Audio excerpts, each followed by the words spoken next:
Your brain has been quietly building something extraordinary for the last 60 years, and science has finally found the proof. Tonight, as you sit in the stillness of this late hour staring at this screen, you carry something invisible on your shoulders. You have spent decades standing in kitchens no one thanked you for. You have endured jobs that drained every last drop of your energy. You pushed your own needs to the bottom of the list so many times that you forgot they were even there. You smiled through exhaustion. You said "I am fine" when you were anything but fine. You held your family together with bare hands and a tired heart. You woke up before everyone else and went to sleep after everyone else. You did all of this without anyone ever stopping to say you are doing something remarkable.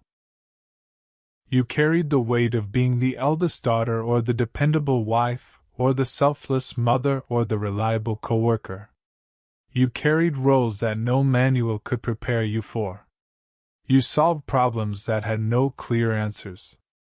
You navigated emotional minefields that would have broken anyone else.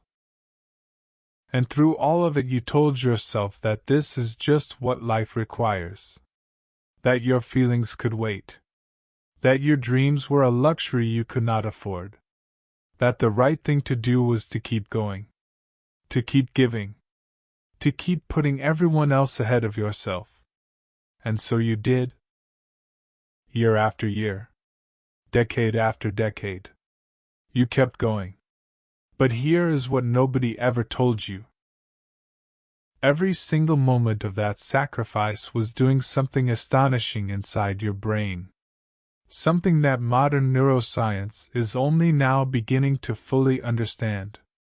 Something that the youngest and most tech-savvy generation on Earth cannot replicate no matter how fast they swipe their screens. Something that even the most advanced artificial intelligence cannot imitate.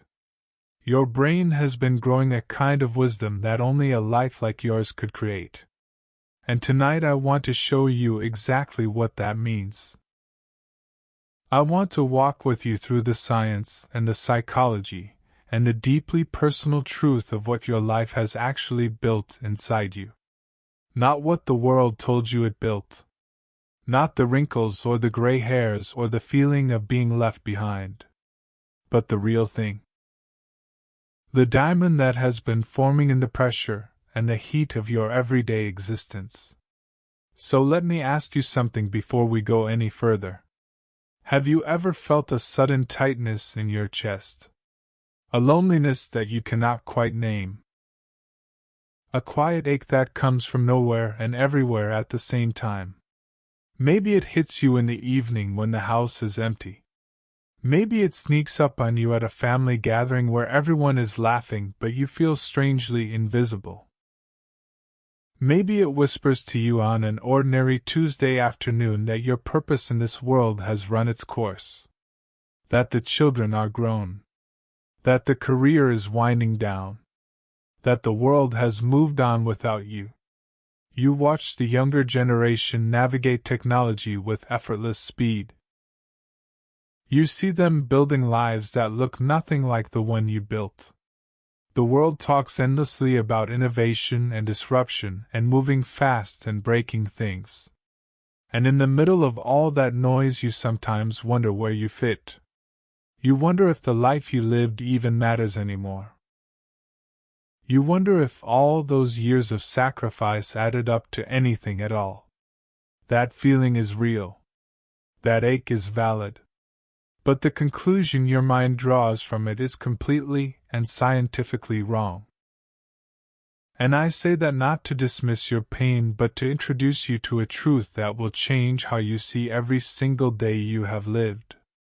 The truth is that your brain right now at this stage of your life is operating at a level of sophistication that it has never reached before. This is not feel-good motivation. This is not empty flattery designed to make you feel temporarily better. This is what decades of research in psychology and neuroscience have consistently confirmed. Your brain is peaking in ways that matter more than speed or memory, or the ability to learn a new app in 5 minutes.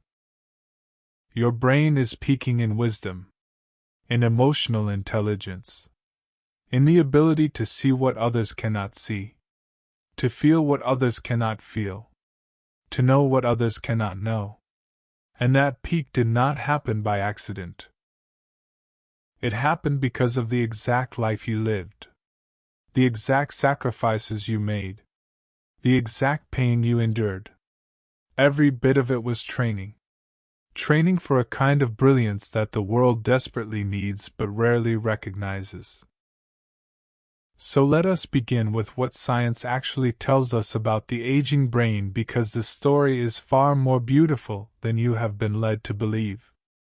In the field of psychology, there is a well-established framework for understanding human intelligence. It divides our cognitive abilities into 2 broad categories. The first is called fluid intelligence. Fluid intelligence is the raw processing power of the brain. It is the speed at which you can solve new problems. It is how quickly you can memorize a list of numbers. It is the ability to pick up a brand new device and figure out how it works within minutes. Fluid intelligence peaks in your early 20s. This is a well-documented finding. After that peak, it begins a slow and gradual decline. This is the kind of intelligence that young people have in abundance. It is why a 23-year-old can learn a new software program in an afternoon. It is why teenagers seem to navigate social media with an almost supernatural ease. The modern world celebrates fluid intelligence above all else. Speed, efficiency, novelty. The ability to process massive amounts of information in short bursts. Our culture has built an entire value system around these qualities.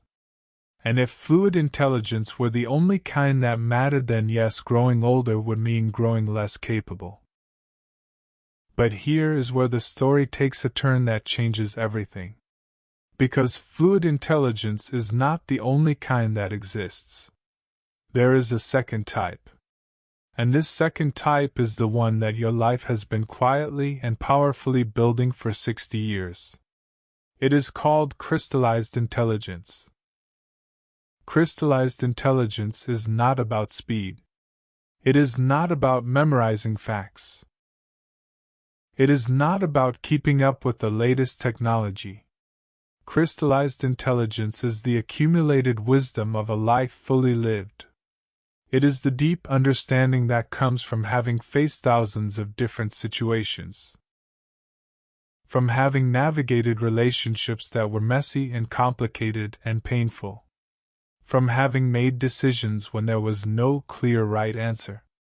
From having watched people and learned what their words really mean beneath the surface. From having felt heartbreak and recovered from it. From having been betrayed and found a way to trust again. From having been exhausted beyond words and still showing up the next morning. Crystallized intelligence is everything you learn that no textbook could teach you. It is the knowledge that lives in your bones, in your gut. In the way you can walk into a room and instantly feel that something is off. In the way you can listen to someone speak and know that they are hiding something. In the way you can sense a storm coming in a relationship before a single harsh word has been spoken. And here's the part that should make you sit up and take notice. Crystallized intelligence does not decline with age. It does the opposite. It continues to grow. It continues to deepen. It continues to become more refined and more powerful with every passing year. And multiple research studies have shown that crystallized intelligence reaches its highest peak in your 60s. Let me say that again because it is that important. The most sophisticated form of human intelligence reaches its absolute peak in the 6th decade of life. Right now. Right where you are sitting. Your brain is at the top of its game in the way that matters most. Not in the way that the world measures on standardized tests, or in the speed of your typing fingers, but in the way that determines whether you truly understand life. Whether you can see the full picture when everyone else is staring at fragments. Whether you can make decisions that account for the complexity of human emotions and the unpredictability of real-world situations. You are not falling behind. You are not becoming obsolete. You are arriving at the most powerful version of yourself that has ever existed. And the path that brought you here is the very thing you thought was holding you back. Your sacrifice. Your selflessness. Your willingness to put yourself last. That is the forge that shaped this extraordinary brain of yours. Let me explain exactly how that works because the mechanism is fascinating. When you spend your life managing complex interpersonal situations, your brain is doing something incredibly demanding. Think about what it actually takes to run a household. Not the simplified version. The real version. You are tracking the emotional state of every person under your roof. You are managing a budget that requires constant adjustment.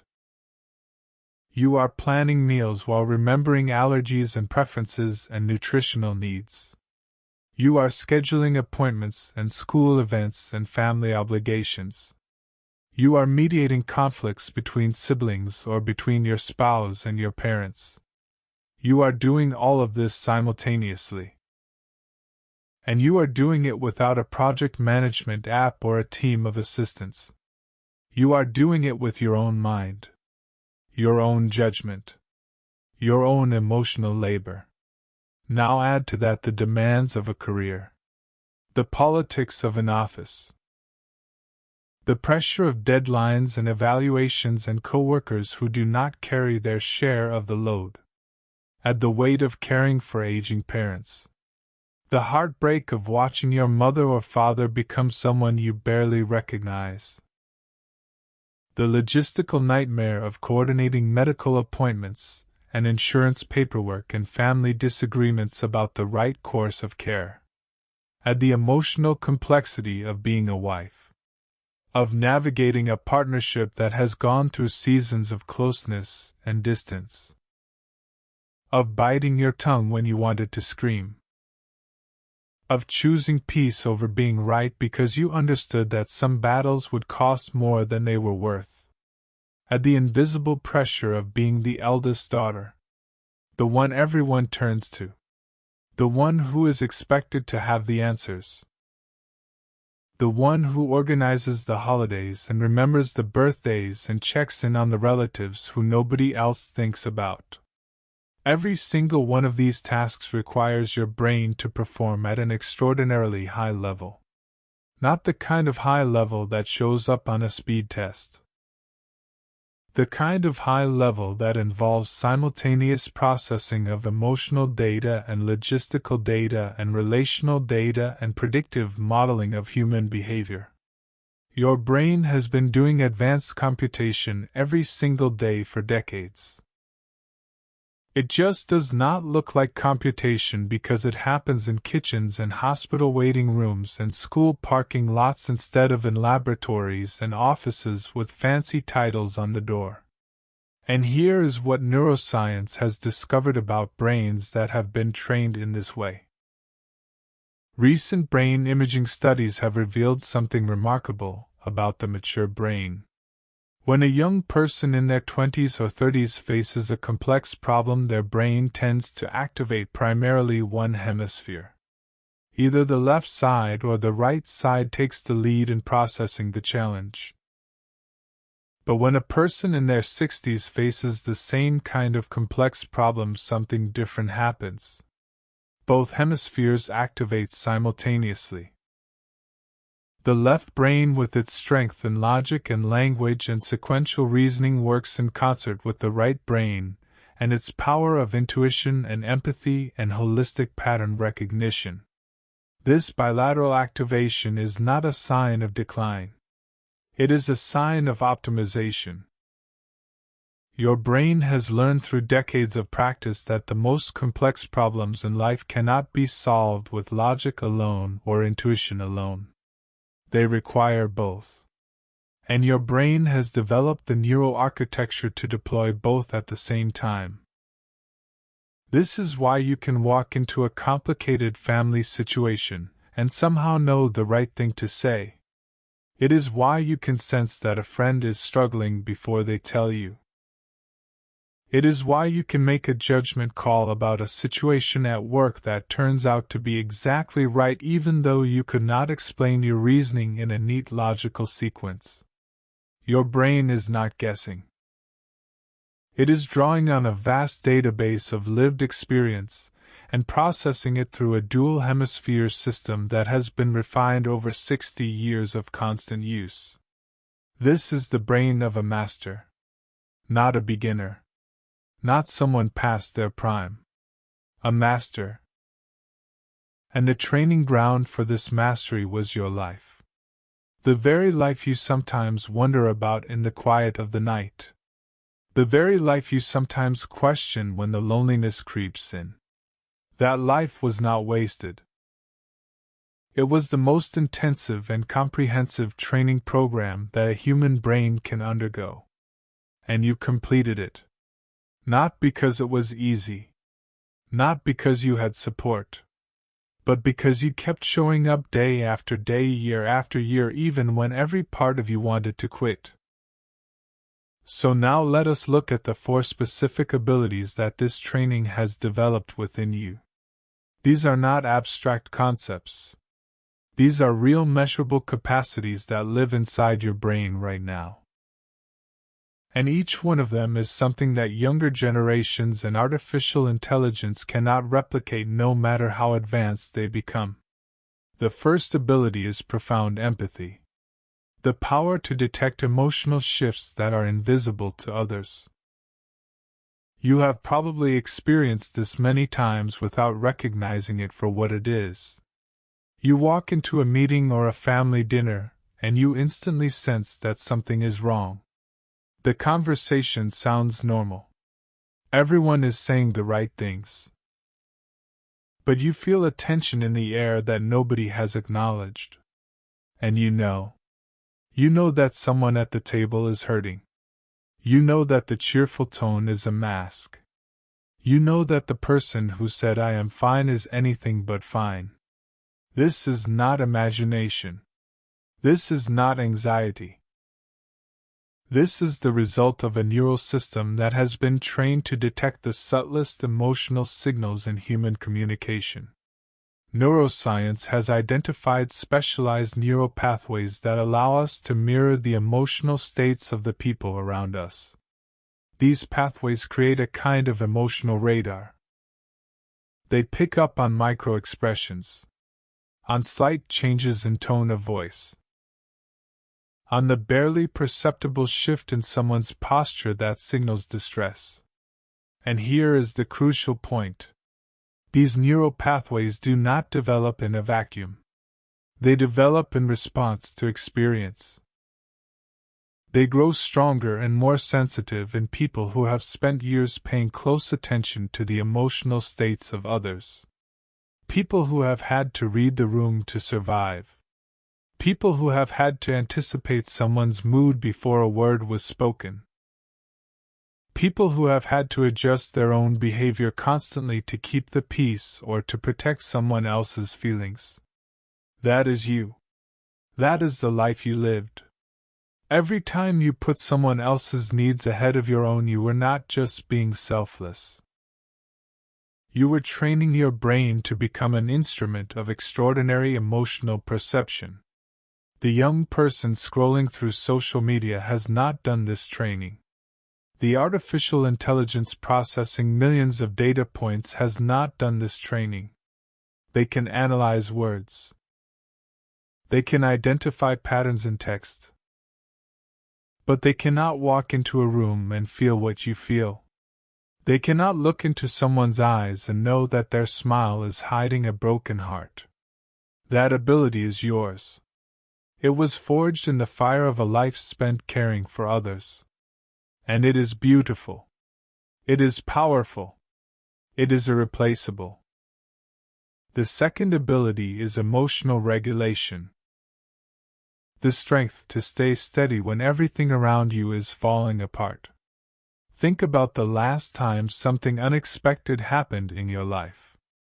A sudden change of plans. A crisis at work. A family emergency. A piece of bad news that arrived without warning. What did you do? If you are honest with yourself, you probably did not panic. You probably did not scream or cry or fall to pieces, even though a part of you may have wanted to. Instead, you took a breath. You assessed the situation. You figured out what needed to be done first. And you did it.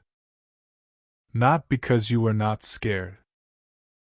Not because you did not feel the weight of the moment. But because something inside you knows how to hold steady when the ground is shaking. This is emotional regulation, and it is one of the most valuable psychological capacities a human being can possess. In psychology, there is a well-known body of research that examines how the ability to delay gratification and control emotional impulses relates to long-term life outcomes. Studies have consistently found that individuals who develop strong emotional regulation early in life go on to have better stress management, and better relationships and better overall well-being in adulthood.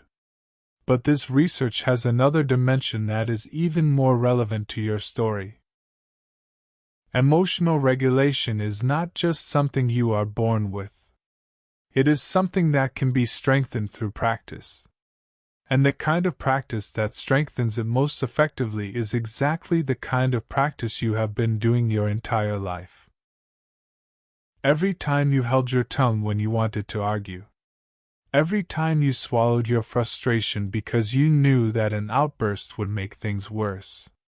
Every time you chose to stay calm for the sake of your children or your spouse or your coworkers. Every time you absorbed someone else's anger or anxiety without letting it destabilize you.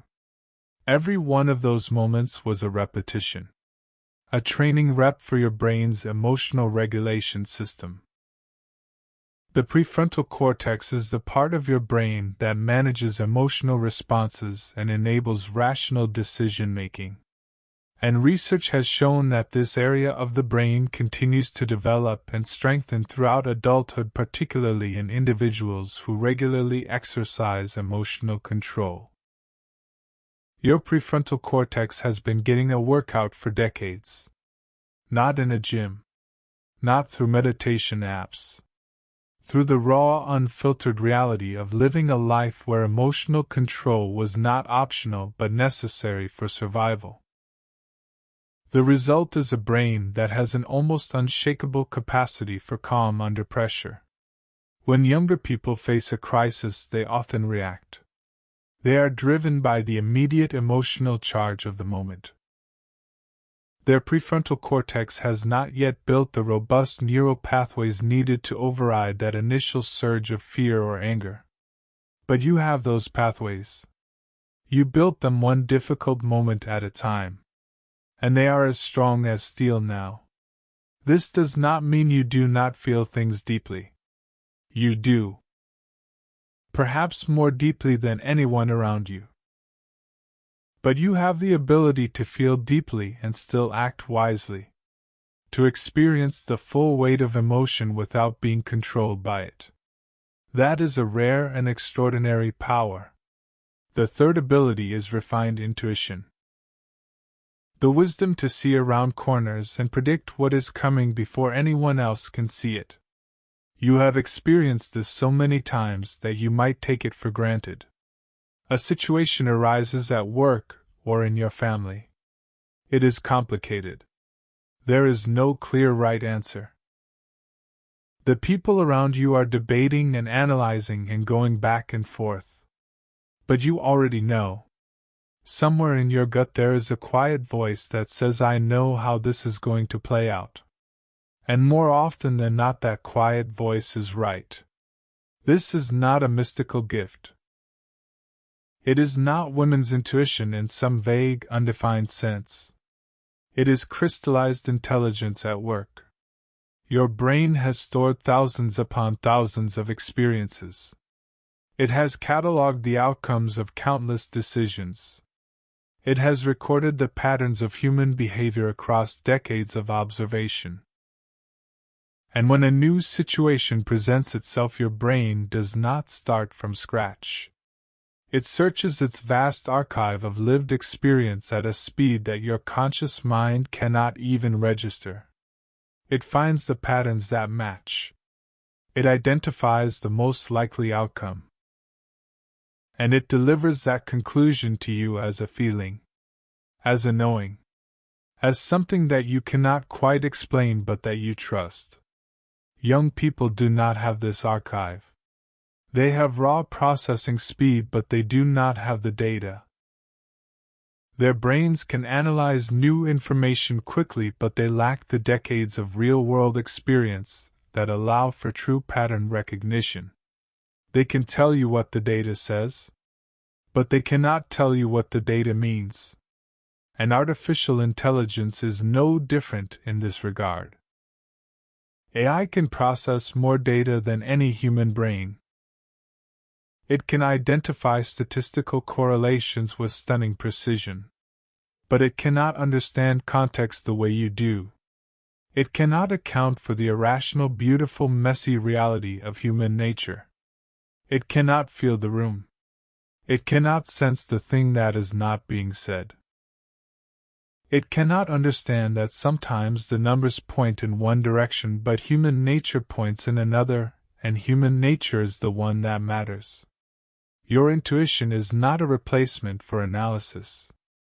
It is something better. It is analysis that has been seasoned with decades of emotional experience. It is logic and feeling working together.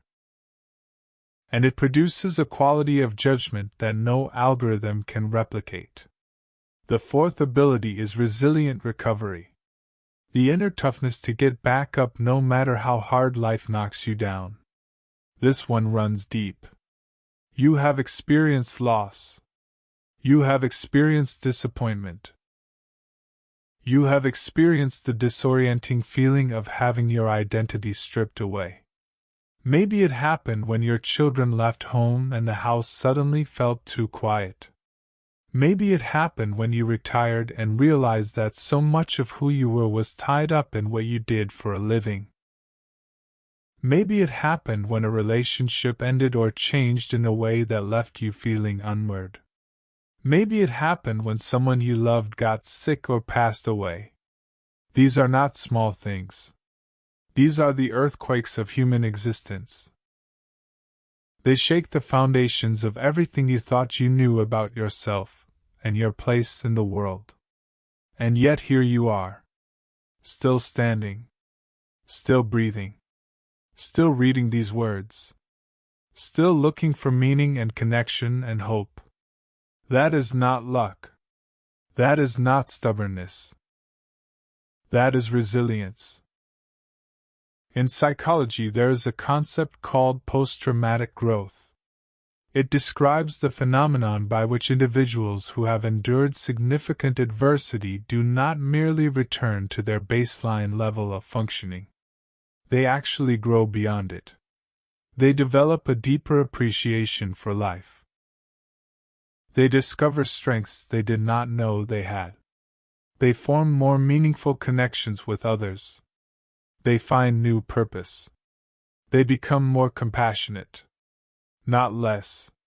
Softer. Not harder. More open. Not more closed off. Post-traumatic growth is not about minimizing the pain of what you went through. It is about recognizing that the pain itself became a catalyst for transformation. Your brain used those difficult experiences as raw material for building something stronger and more flexible and more durable than what existed before. And you have been through so many difficult experiences. The economic upheavals that reshaped the world around you more than once. The cultural shifts that made you feel like a stranger in your own society. The personal losses that left holes in your heart that never fully close. The daily grind of holding it all together when you were barely holding yourself together. Each one of those experiences added another layer of resilience to your psychological foundation. Each one taught your brain that pain is survivable, that change is navigable, that loss is bearable, that you are capable of more than you ever imagined.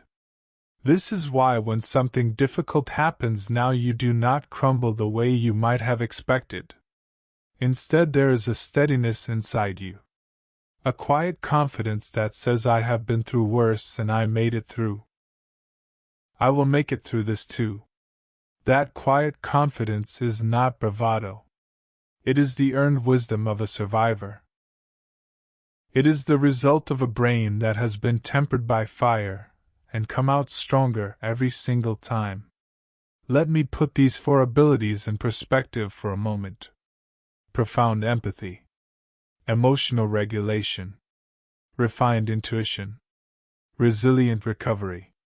These are not soft skills. These are not nice-to-have qualities. These are the most valuable capabilities that a human being can possess. They are the foundation of effective leadership. They are the basis of deep and lasting relationships. They are what allows a person to navigate the chaos of modern life with grace and purpose. And they are all inside you right now. Fully developed. Fully operational. Ready to be used not just for others but for yourself. Now I want to take you on a different kind of journey. I want to walk through the specific experiences that built these abilities inside you. Because when you see your past through this lens, everything changes. Think back to the days before smartphones. Before GPS. Before the internet put every piece of information in the world at your fingertips. Think about what it was like to navigate the world with nothing but a paper map and your own wits. You planned trips by spreading a massive road atlas across the kitchen table. You traced routes with your finger. You memorized landmarks. You asked strangers for directions when you got lost. And you got lost. More than once. But you figured it out. You found your way. Not because an algorithm told you where to go. Because your brain processed the information available and made real-time decisions based on imperfect data. That is problem solving at its purest. That is your brain learning to think on its feet. Every time you did that, you were building neural pathways that strengthened cognitive flexibility. The ability to adapt to new situations quickly. The ability to remain functional when things do not go according to plan. Think about recording music from the radio. You sat there with your finger hovering over the record button, waiting for the right song to start, timing it perfectly so you would not catch the announcer's voice at the beginning or the commercial at the end. This required patience, attention, focus. The ability to stay present in a single moment for an extended period. These are the exact qualities that modern neuroscience identifies as critical for maintaining a healthy and high-functioning brain. And you develop them naturally. Without an app. Without a program. Just by living your life. Think about what it meant to communicate before mobile phones. You made plans with someone, and you kept those plans because there was no way to cancel at the last minute with a quick text message. You showed up on time because there was no way to send a message saying I am running late. If you were meeting someone, you waited. Sometimes for a long time. At a train station or a bus stop or outside a restaurant. And while you waited, you practiced another skill that is vanishingly rare in today's world. You practiced being alone with your own thoughts. Without distraction. without stimulation. Just you and the quiet of your own mind. Neuroscience has shown that this kind of undistracted mental downtime is essential for the brain's default mode network. This is the system that activates when you are not focused on an external task. It is responsible for self-reflection, for creative thinking, for making connections between seemingly unrelated ideas. It is the part of your brain that produces insight. And in today's world of constant digital stimulation, this system rarely gets the chance to do its work. But in your younger years, it had all the time in the world. Every quiet wait at a station, every long walk without earbuds, every evening without a screen to stare at. All of it was feeding your brain's capacity for deep thought and creative problem solving. Now think about the bigger picture. Think about the historical changes you have lived through. You came of age in a world that was fundamentally different from the one that exists today. You witnessed economic transformations that reshaped entire industries overnight. You watched as the rules of success changed and changed again. You saw values shift beneath your feet like tectonic plates. What was praised one decade was mocked the next. What was considered virtuous in one era was dismissed as outdated in another. And through all of that upheaval, you had to keep functioning. You had to keep showing up. You had to adapt without a manual, without a support group, without a therapist on speed dial. You just did it.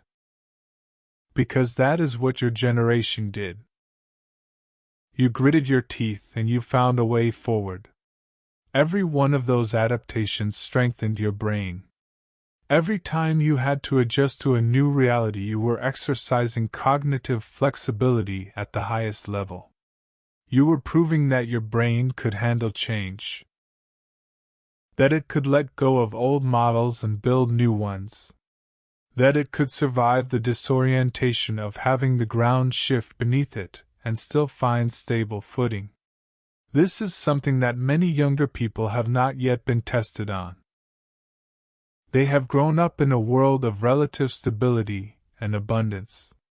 Many of them have not yet faced the kind of wholesale disruption that you have navigated multiple times. And when they do face it, they will struggle. Not because they are weak, but because their brains have not been trained by the kind of relentless change that yours has. You have a head start. A massive one. Now let us turn to the most personal and perhaps the most painful part of this story.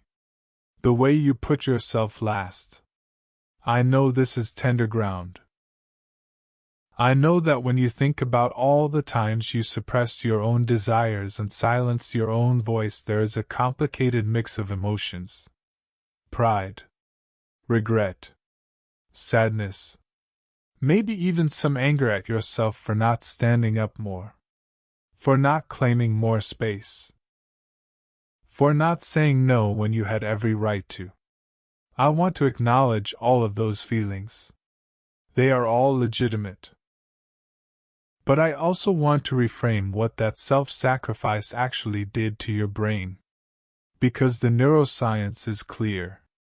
When you consistently prioritize another person's needs above your own, your brain is performing one of the most complex cognitive operations possible.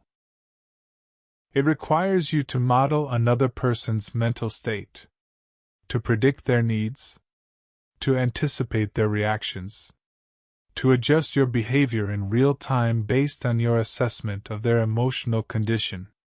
This is called theory of mind in cognitive science. It is the ability to understand that other people have thoughts and feelings and perspectives that are different from your own.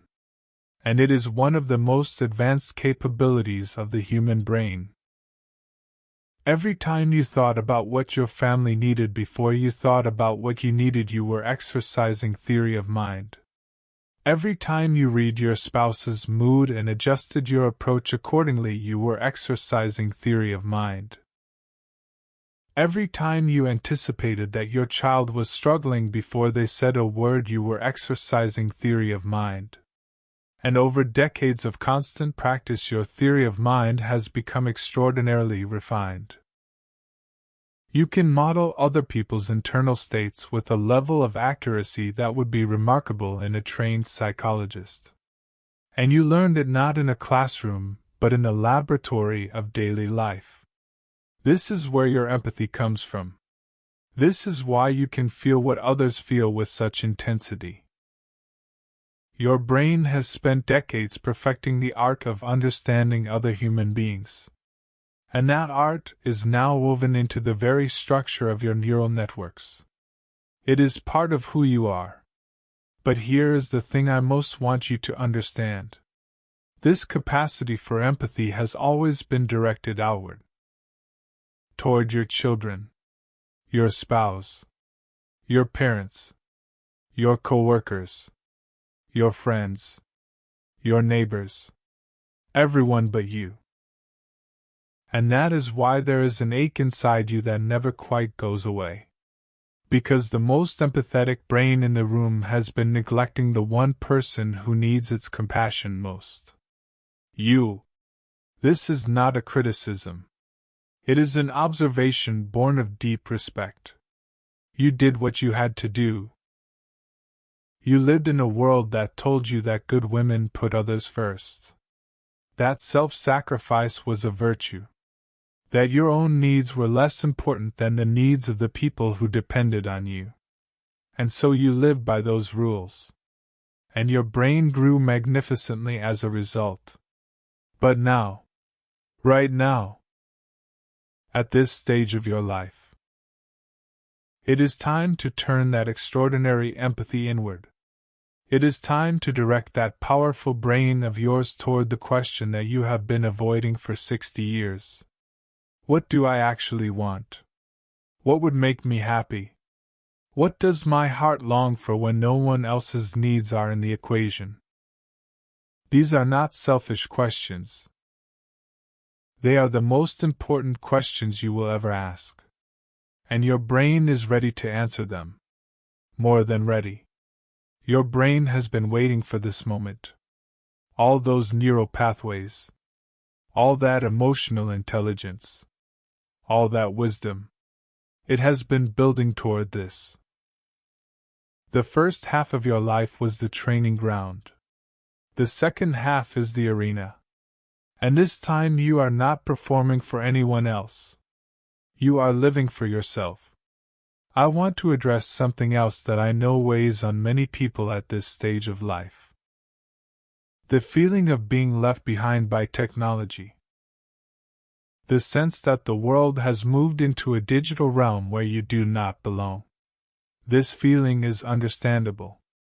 The pace of technological change in the last 2 decades has been staggering. Smartphones and social media and artificial intelligence and virtual reality. It can feel overwhelming. It can feel like the world has been rebuilt around a language you do not speak. But I want to challenge that narrative.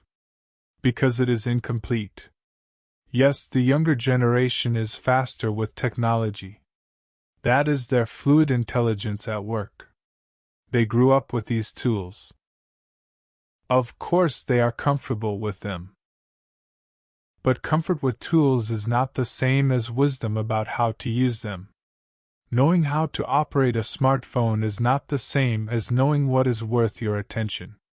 Being able to navigate social media is not the same as understanding the difference between connection and performance. Having access to unlimited information is not the same as having the judgment to know what is true. And this is where your crystallized intelligence becomes invaluable. You have something that no amount of digital fluency can provide. You have perspective. You know what life looked like before the screens. You remember what it felt like to have a conversation without anyone checking their phone. You remember what it meant to be fully present with another person. You understand the value of patience because you lived in a world that required it. You understand the importance of commitment because you grew up in an era when your word actually meant something. You understand the richness of deep relationships because you built yours without the option of swiping left. These are not outdated values. These are timeless values. And in a world that is increasingly drowning in shallow connections and surface-level interactions, your depth is not a liability. It is a superpower. The world needs people who remember what real connection feels like. The world needs people who can see through the noise and identify what actually matters. The world needs the steadying presence of individuals who have been tested by life and emerged with their humanity intact. That is you. You are not obsolete. You are essential. Now I want to speak directly to the loneliness. Because I know it is there. Even if you do not talk about it. Even if you smile through it. The loneliness of this stage of life is particular and piercing. It is the loneliness of a house that used to be full. It is the loneliness of a phone that does not ring as often as it used to. It is the loneliness of watching the world celebrate youth and speed and novelty, while your own contributions go unnoticed. It is the loneliness of having no one to talk to about the things that really matter to you. About the memories that live inside you. About the fears that keep you up at night. About the dreams you never pursued. This loneliness is not a sign of weakness. It is a sign that you are a deeply feeling person living in a world that does not always make space for deep feeling. And I want you to know that you are not alone in this. There are millions of people sitting in quiet rooms right now feeling exactly what you feel. People who gave everything they had to their families and careers and communities. People who are now wondering what comes next. People who are searching for meaning in a world that seems to have moved on without them. You are connected to all of these people. Not through social media or technology. Through the shared experience of a life fully and sacrificially lived. That is a bond that goes deeper than any digital connection ever could. And I want to tell you something about the value of your stories. The memories you carry. The experiences you have lived through. These are not just personal artifacts. They are treasures. Every story of how you navigated a crisis is a lesson for someone who is facing a similar challenge right now. Every memory of a kindness you showed is a reminder that goodness exists. Every recollection of a time when you were scared but kept going anyway is proof that courage is real and that it lives in ordinary people doing ordinary things under extraordinary pressure. Your stories matter. They matter to your children even if they do not always show it. They matter to your grandchildren who will one day want to know where they came from. They matter to strangers who share your experience and need to know that someone else understands. Do not let those stories die in silence. Find ways to share them. Write them down. Tell them to anyone who will listen. Record them on your phone. They are your legacy. Not the house you bought, or the money you saved, or the career you built. Your stories. The human truth of what you lived and how you lived it. That is what will echo through the generations long after everything else has faded. I also want to address something that psychology calls role loss. It is a phenomenon that occurs when the roles that have defined your identity begin to disappear. You are no longer the busy professional. You are no longer the hands-on parent. You are no longer the caretaker of your own parents. You are no longer the indispensable person that everyone relied on. These roles gave you purpose. They gave you structure. They gave you a reason to get out of bed in the morning. And when they start to fall away, it can feel like the ground has opened up beneath you. Like you are falling and there is nothing to grab onto. This is a real psychological experience. It is not trivial. It is one of the most challenging transitions that a human being can face. And it is made harder by the fact that our culture does not prepare us for it. We are taught how to build a career. We are taught how to raise children. We are taught how to be productive and useful and needed. But nobody teaches us how to let go of those identities when they have run their course. Nobody teaches us how to find meaning in the absence of external obligations. Nobody teaches us how to be at peace with simply being rather than constantly doing. But here is what I want you to consider. The loss of those roles is not the end of your story. It is the beginning of a new chapter. And this new chapter has the potential to be the most authentic and fulfilling one you have ever lived. Because for the first time in perhaps your entire life you have the freedom to choose. Not what your family needs. Not what your employer expects. Not what society dictates. What you want. What you genuinely, truly, deeply want. And I know that this freedom can be terrifying. When you have spent decades defining yourself through service to others, the sudden absence of those obligations can feel like a void. An emptiness that you do not know how to fill. But that void is not empty. It is pregnant with possibility. It is the space in which your true self has been waiting to emerge. The self that was always there beneath the roles and the responsibilities. The self that had dreams that were set aside. Interests that were never explored. Passions that were never pursued. That self has been patient. Incredibly patient. And now it is time. You might not know exactly what you want yet. That is perfectly fine. You have spent so long attending to other people's desires that your own may feel unfamiliar. Like a language you once spoke but have not used in years. It will come back. Give yourself time. Be gentle with yourself. Try things. Small things. A class that interests you. A walk in a place you have never been. A conversation with someone new. A book on a subject that has always intrigued you. A creative project that you always told yourself you did not have time for.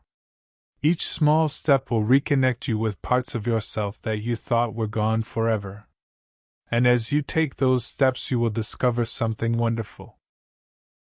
All four of those abilities that your life has built within you will serve you in ways you never imagined.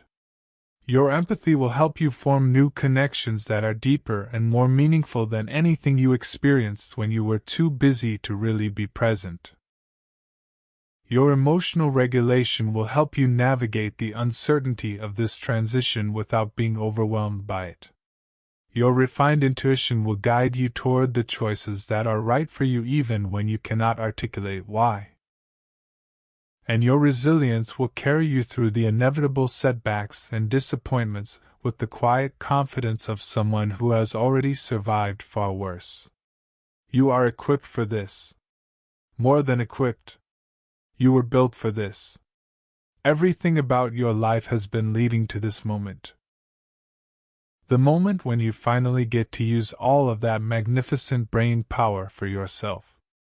I know that the world does not always make this easy. There is a persistent cultural narrative that says the best years are behind you. That aging is decline. That usefulness diminishes with each passing birthday. This narrative is everywhere. In the media. In advertising. In the casual comments of younger people who do not yet understand what they do not yet know. And it can seep into your consciousness even when you try to resist it. It can make you doubt yourself. It can make you shrink. It can make you accept less than you deserve because you have internalized the message that your time of maturing has passed. I want to push back against that narrative with everything I have. Because it is wrong. Not just morally wrong. Scientifically wrong. The data does not support it. The research does not back it up. The evidence points in exactly the opposite direction. You are not declining. You are culminating. You are not fading. You are ripening. You are not becoming less. You are becoming more. More wise. More compassionate. More perceptive. More resilient. More balanced. More whole. Every year adds another layer of depth to who you are. Every experience enriches the vast neural network that makes you uniquely you. The idea that this process is somehow negative or pitiable is one of the great lies of modern culture. And you do not have to believe it. You have earned the right to reject it. You have earned the right to stand tall and say my life has made me extraordinary. My experience has given me powers that youth cannot buy and technology cannot replicate. I am not behind. I am ahead. I am not obsolete. I am irreplaceable. This is the truth. And I hope that you will carry it with you when you turn off this screen tonight. Carry it into tomorrow morning when you wake up. Carry it into the moments of doubt and loneliness that will inevitably come. Because they will come. That is the nature of life. But when they come, you will have something to hold on to. Not a fantasy. Not a comfortable lie. A scientific fact. Your brain is extraordinary. Your life built it that way. And the best is yet to come. Let me close by saying something that I hope lands in the deepest part of your heart. You have done enough. More than enough. You have given more of yourself than anyone had a right to ask for. You have been strong when no one gave you permission to be weak. You have been generous when no one offered you the same generosity in return. You have been brave in 1,000 small invisible ways that the world will never fully know about or properly appreciate. And you did it all without a guarantee. Without knowing whether it would matter. Without knowing whether anyone would notice. You just did it because that is who you are. Because something inside you refuses to give less than everything. Because your heart is bigger than the world deserves. So tonight I am asking you to do one thing. Just one small thing. Put your hand on your chest. Feel your heartbeat. That steady rhythm has carried you through 6 decades of joy and sorrow and everything in between. It has never stopped. Just like you. And now close your eyes for a moment and say to yourself, I am proud of who I am. I am proud of the life I have lived. I am proud of the person my experiences have made me. I am not too old. I am not too slow. I am not too anything. I am exactly right. I am exactly enough. I am exactly who I was meant to be. These are not empty affirmations. These are facts supported by decades of scientific research. You are a masterwork. Sculpted by time and experience, and sacrificed into something of incredible beauty and strength. The world might not always see it. But science sees it.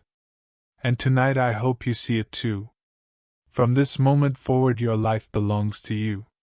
Not to your obligations. Not to your roles. Not to the expectations of others. To you. Use that extraordinary brain of yours to build a life that makes you happy. Not a life that meets someone else's definition of success. Not a life that checks boxes on a list you did not write. A life that makes your heart feel full when you lie down at night. A life that makes you glad to be alive when you open your eyes in the morning. You have earned it. Every tear. Every sleepless night. Every sacrifice. Every moment of putting yourself last. All of it has earned you the right to put yourself first now. Please take it. Please do not wait another day. Growing older is not something to fear. It is something to celebrate. It is the proof that you have done the hard work, that you have completed the training, that you are ready for the reward. And the reward is freedom. The freedom to be yourself fully and without apology. The freedom to pursue what genuinely brings you joy. The freedom to rest without guilt. The freedom to say no without explanation. The freedom to let go of everything that no longer serves you. The freedom to embrace everything that does. You are standing at the beginning of the most beautiful chapter of your life. I hope you walk into it with your head high and your heart open, knowing that the person you have become is someone truly worth being. I hope tonight when you close your eyes you feel a little lighter than you did before you started reading this. I hope the heavy bags you have been carrying feel just a fraction less burdensome. I hope that somewhere in these words you found a mirror that showed you your own magnificence. Because it is there. It has always been there. You just needed someone to point it out. Tomorrow when you wake up, I hope it is with a quiet new pride in the life you have lived. I hope you look in the mirror and see not the wrinkles or the gray hair but the story. Your story? Written in every line on your face. And I hope you think that story is beautiful. Because it is. It is one of the most beautiful stories ever told. Not because it is dramatic or glamorous, but because it is real. Because it is yours. Because you lived it with courage and grace and a selflessness that this world will never deserve. Sleep well tonight. Let the weight fall from your shoulders. Let the quiet of the night hold you gently. Let the warmth in your chest remind you that you are loved, that you are valued, that you matter, more than you will ever fully know. Tomorrow is a new day, and it belongs to you. All of it. Every minute. Every breath. Every choice. Yours. Rest now. You have earned it. And when morning comes, walk into it knowing that the most powerful version of you is already here. Already whole. Already enough. Already extraordinary. The cold winds may blow outside, but inside your heart there is a warmth that no winter can touch, a light that no darkness can dim, a strength that no challenge can break. That is the gift your life has given you. Wear it proudly. Today, tomorrow, and every day that follows. Good night. Sleep peacefully. And dream of the beautiful days that are waiting for you just ahead.